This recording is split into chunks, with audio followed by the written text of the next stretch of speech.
Hello everyone, आज है 18 दिसंबर और आज इस वीडियो में हम बात करने जा रहे हैं सुज़लॉन एनर्जी के बारे में। 38 रुपीज़ का शेयर है। एक डिक्लाइन यहाँ पर देखने को मिला ज़रूर था, लेकिन अभी लग रहा है कि धीरे धीरे ये रिकवर भी कर रहा है। वीडियो में बात करेंगे इस कंपनी के बारे में, क्योंकि देखा जाए तो पिछले एक महीने से ये एक डिक्लाइन फेज में तो है। अब देखिए यहाँ पर पिछले एक महीने से ये गिर तो रहा है, थोड़ा थोड़ा करके सही, लेकिन गिरावट है ज़रूर। जबकि एक साल में शानदार परफॉर्म करा है इसने, बेहतरीन तेज़ी हमें देखने को मिली। 8 रुपये से 40 रुपये से भी ऊपर चला गया था। 5 गुना पैसा इसने 5 महीने के अंदर बनाकर दे दिया था। लेकिन अभी एक महीने से यहाँ पर गिरावट का दौर चल रहा है, या फिर ये कह लो कि प्रॉफिट टेकिंग यहाँ पर देखने को मिल रही है। बातचीत करेंगे वीडियो में उसके बारे में, लेकिन उससे पहले अगर आपने अभी तक चैनल को सब्सक्राइब नहीं किया है तो प्लीज़ अभी इसे सब्सक्राइब कर लीजिए, क्योंकि आगे भी बहुत सारे वीडियोज़ हैं जो आपको काफ़ी ज़्यादा हेल्प करेंगे। तो सुज़लॉन देखा जाए तो 38 रुपीज़ का शेयर है और पिछले एक महीने में धीरे धीरे ये नीचे की तरफ जा रहा है। और उसका रीज़न ये है कि जिस वजह से पहले तेज़ी बनी थी, अगर आप देखोगे यहाँ पर तो जो तेज़ी पिछले 6 महीने में यहाँ पर देखने को मिली, उसकी बड़ी वजह ये थी कि बड़े बड़े फंड हाउस की बाइंग नज़र आई थी। चाहे वो म्यूचुअल फंड हो, डोमेस्टिक हो या एफआईल्स हो, बड़े पैमाने पर उनकी खरीदारी देखने को मिली थी। कंपनी के जो फंडामेंटल्स है वो अच्छे हो रहे थे। कंपनी ने अपना डेट तक चुका दिया था। कंपनी में यहाँ पर अगर आप देखो तो बड़े बड़े प्रोजेक्ट इनको मिलते नजर आए थे। खबरों का बाजार गर्म था, शेयर में तेजी देखने को मिल गई। लेकिन अभी अगर आप देखोगे तो 16 नवंबर के बाद यहाँ पर लगातार एक गिरावट देखने को मिल रही है, क्योंकि नवंबर महीने में म्यूचुअल फंड्स की तरफ से बिकवाली देखने को मिली। तकरीबन 1080 करोड़ रुपए के शेयर्स म्यूचुअल फंड्स ने नवंबर महीने में बेचे हैं, और गिरावट की एक बड़ी वजह वो भी है। इसके अलावा देखा जाए तो ये लगातार एक महीने में गिर ही रहा था, लेकिन फ्राइडे को यहाँ पर तेज़ी देखने को मिली, क्योंकि एक अच्छी खबर आई थी। क्योंकि इनको गुजरात से 100 मेगावाट का विंड पावर प्रोजेक्ट मिला था, जिसके चलते कह सकते हैं कि फ्राइडे को ये जो गिरावट थी वो रुकती हुई नजर आई। लेकिन आज 1% का डिक्लाइन ज़रूर देखने को मिल गया। यहाँ पर यह है कि गुजरात से तकरीबन इनको 32 विंड टर्बाइन जनरेटर इंस्टॉल करने का प्रोजेक्ट मिला है, और पर टर्बाइन जो कैपेसिटी है वो 3.15 मेगावाट की कैपेसिटी है, जिसके चलते 100 मेगावाट की कैपेसिटी ये बनती है, जो कि एक अच्छी बात है। और कंपनी को पिछले कुछ टाइम में बड़े बड़े ऑर्डर्स इस तरीके से मिले भी हैं, जो कि अगेन अच्छी बात है कंपनी के लिए। और देखा जाए तो जिसके चलते फ्राइडे को, और ये खबर हालांकि फ्राइडे को आई थी, ठीक है, 15 दिसंबर की ये खबर है, तो फ्राइडे को इसी खबर के चलते तेज़ी देखने को मिल गई थी जैसे ये खबर आई थी। लेकिन आज देखा जाए तो वापस से थोड़ा बहुत करेक्शन है, और हालांकि बाजार में भी करेक्शन का मूड है, लेकिन अभी धीरे धीरे बाजार रिकवर भी कर रहा है। वॉल्यूम देखा जाए तो अच्छे हैं, 1.5 करोड़ के आसपास के वॉल्यूम यहाँ पर खुलते ही देखने को मिल चुके हैं। और सुज़लॉन के बारे में अगर हम बात अगर करें तो according to Moneycontrol user 100% लोग कह रहे हैं खरीदारी करो, बेचने की बात यहाँ पर कोई भी नहीं कर रहा है। सुज़लॉन में अगर हम नज़र करेंगे कंपनी को लेकर तो भैया इनसाइडर ट्रांजैक्शन जो थे लास्ट, वो सितंबर महीने के थे, और जिन्होंने बेचा हालांकि उससे तो कई ज़्यादा ऊपर प्राइस पर यह शेयर अभी ट्रेड कर रहा है। और जहाँ तक देखिए नंबर वाइज तो देखो यार, इनके नंबर्स डेफिनेटली इनके क्वार्टरली रिजल्ट्स में रेवेन्यू पे उतना बड़ा कोई जंप देखने को मिला ना हो। हालांकि एनुअल बेसिस पर डेफिनेटली अच्छा खासा जंप है, लेकिन क्वार्टरली बेसिस पे उतना बड़ा जंप नहीं है। लेकिन प्रॉफिट धीरे धीरे इंप्रूव हुए हैं इनके। कंपनी का जो मेन फोकस है वो प्रॉफिटेबिलिटी की तरफ यहाँ पर ज़्यादा देखने को मिल रहा है। और देखा जाए तो रेवेन्यू डेफिनेटली कंपनी अब उन प्रोजेक्ट पे ज़्यादा बिड कर रही है जहाँ पर इनका मार्जिन्स अच्छे मिल रहे हैं। लेकिन हाँ, अभी अगर हम देखें तो जो वैल्यूएशन को मिल रहा है वो महंगा तो है। 90 का पी है इसका, सेक्टर पी 52 का है, तो भैया प्रीमियम वैल्यूएशन पर है ये। और यही वजह भी है कि इनको अपने प्रॉफिट्स आने वाले टाइम में और अच्छे बेहतर दिखाने पड़ेंगे।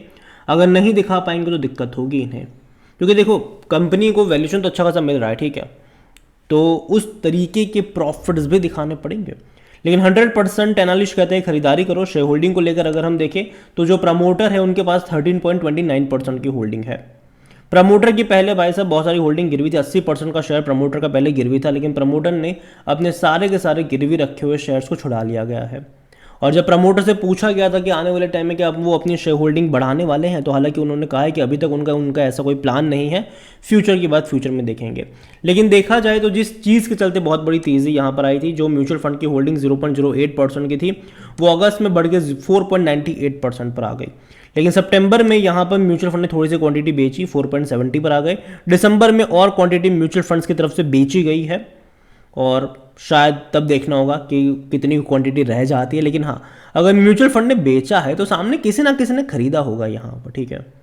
तो देखना इंटरेस्टिंग होगा कि खरीदने वाले एफआईएल्स है, डोमेस्टिक है, या फिर आप और हमारे जैसे रिटेल इन्वेस्टर्स है, या फिर अदर पार्टीज़ में से जो ऑपरेटर भी बैठे हुए हैं वो है यहाँ पर। वो देखना यहाँ पर इंटरेस्टिंग होगा। हालांकि ब्लैक रॉक जो दुनिया का सबसे बड़ा इन्वेस्टमेंट करने वाला है, उसने भी थोड़ी बहुत क्वांटिटी और बढ़ाई है सुजलॉन में, 0.02% की क्वांटिटी बढ़ाई है। कुल मिलाकर अभी ब्लैक रॉक के पास सुजलॉन के 5% से भी ज़्यादा के शेयर्स हैं, जो कि अगेन बड़ी बात है। ये तो काफ़ी बड़ा इन्वेस्टर सुजलॉन में एक ब्लैक रॉक भी है। इसके अलावा जो दिलीप संघवी है वो भी बहुत बड़े इन्वेस्टर है सुजलॉन में, जो सन फार्मा के हैं, वो उनका भी बहुत बड़ा इन्वेस्टमेंट है यहाँ पर।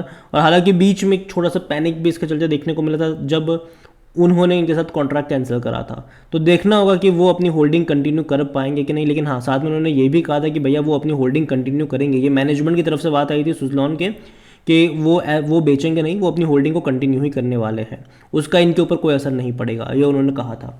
जहाँ तक बात करें सुजलॉन को लेकर, देखो कंपनी ख़राब नहीं है, ख़राब हुआ करती थी ये कंपनी बहुत पहले। आप देखो पहले 5 साल का ग्राफ देखो, बहुत ख़राब कंपनी हुआ करती थी ये। लेकिन पिछले 2-3 सालों में कंपनी ने काफ़ी सारी बेहतर चीज़ें करी है। कंपनी ने सबसे पहले अपना डेट को रिस्ट्रक्चर किया और उसके बाद अपने डेट को चुकाने के लिए लगातार पैसा रेज करा और उससे अपना पैसा इन्होंने चुका दी। इक्विटी के थ्रू पैसा रेज करा गया, अगेन मैं कह दूं, और उसका नतीजा ये हुआ है कि सुजलॉन डेट फ्री हो चुका है, ऑलमोस्ट डेट फ्री हो चुका है। ये एक बड़ी स्ट्रेंथ है और देखना होगा कि अब आने वाले क्वार्टरली रिजल्ट्स में अच्छे इंप्रूवमेंट देखने को मिलने चाहिए। रीज़न ये कि पहले क्या था कि डेट चुकाने में, कर्जा चुकाने में इनका बहुत सारा पैसा जाता था प्रॉफिट में से। तो अभी ऑलमोस्ट जब ये डेट फ्री बन चुके हैं तो कहीं ना कहीं वो पैसा बचेगा, तो वो नंबर्स में दिखेगा। और ये इंटरेस्टिंग होगा यहाँ पर कि नंबर्स कैसे आते हैं इनके आने वाले क्वार्टर के। और दूसरी बात, बड़ी बात है कि आने वाले दौर में गवर्नमेंट भी जो है वो ग्रीन एनर्जी के ऊपर बहुत ज़्यादा फोकस कर रही है। जो कंपनी सेक्टर में काम करती है उसको इंसेंटिव वगैरह भी मिलता है, गवर्नमेंट की तरफ से हेल्प भी मिलती है। तो ऐसे में इसका भी फ़ायदा है। यहाँ पर कई बड़े ऑर्डर्स, प्रोजेक्ट इनको मिले हैं पिछले पास्ट 1 साल के अंदर, और आगे भी अच्छे प्रोजेक्ट मिलने के चांसेस हैं इनके। तो ये काफ़ी सारी पॉजिटिव चीज़ों ने यहाँ पर कहीं ना कहीं सुजलॉन के गेम में बदलाव करा है और शेयर में आपको इतना बड़ा जंप देखने को मिला है। लेकिन हाँ, जब इस तरीके के जंप लगते हैं तो बीच बीच में प्रॉफिट टेकिंग आती ज़रूर है, ठीक है। जनरली हम ये मानते हैं कि भाई साहब म्यूचुअल फंड्स वाले तो लॉन्ग टर्म के निवेशक होते हैं, वो बेचते नहीं। लेकिन यहाँ पर हमें ये देखने को मिला कि म्यूचुअल फंड्स वालों ने भी 1-2 क्वार्टर में बिकवाली करना शुरू किया, क्योंकि 5 गुना प्राइस बढ़ गया था। वही एक सबसे बड़ी वजह है यहाँ पर। तो देखो यार, लॉन्ग टर्म के लिहाज से मुझे कंपनी ख़राब नहीं लगती है, लेकिन शॉर्ट टर्म के लिहाज से अप्स एंड डाउन से ये गुजरने वाली, उसमें कोई शक की बात नहीं है। तो यहाँ पर अगर आप बाई कर भी रहे हो तो आपका जो नज़रिया है वो बाई ऑन डिप्स का होना चाहिए। किसी भी एक लेवल पे बहुत सारे शेयर्स नहीं खरीदने चाहिए, क्योंकि जो डिक्लाइन यहाँ पर आया है, बॉटम कहाँ बनेगा ये कहना मुश्किल है। हो सकता है कि यहाँ से ये और गिर जाए, हो सकता है कि यहाँ से एकदम से तेज़ी दिखा दे। तो बॉटम कहाँ बनेगा ये कहना मुश्किल है, और यही वजह है कि यहाँ पर अगर आप बाई भी कर रहे हो तो आपकी जो नज़रिया है वो बाय ऑन डिप्स का होना चाहिए। अगर आपको 100 शेयर खरीदने हैं, पहले 20 शेयर खरीदो, फिर वेट करो, और 15% के डिक्लाइन पे धीरे धीरे ऐड करने के, 20-20 क्वांटिटी ऐड करने के मौके आपको यहाँ पर ढूंढने चाहिए। ये मेरा मानना है, बाकी मर्जी आपकी है। वीडियो को यहीं पे एंड करूंगा। पसंद आया हो तो लाइक करो, शेयर करो। चैनल अगर पहली बार आए तो प्लीज़ सब्सक्राइब करें, और सुजलॉन एनर्जी के बारे में आप क्या सोचते हैं वो भी आप मुझे कमेंट में लिख के बता सकते हैं। Thank you.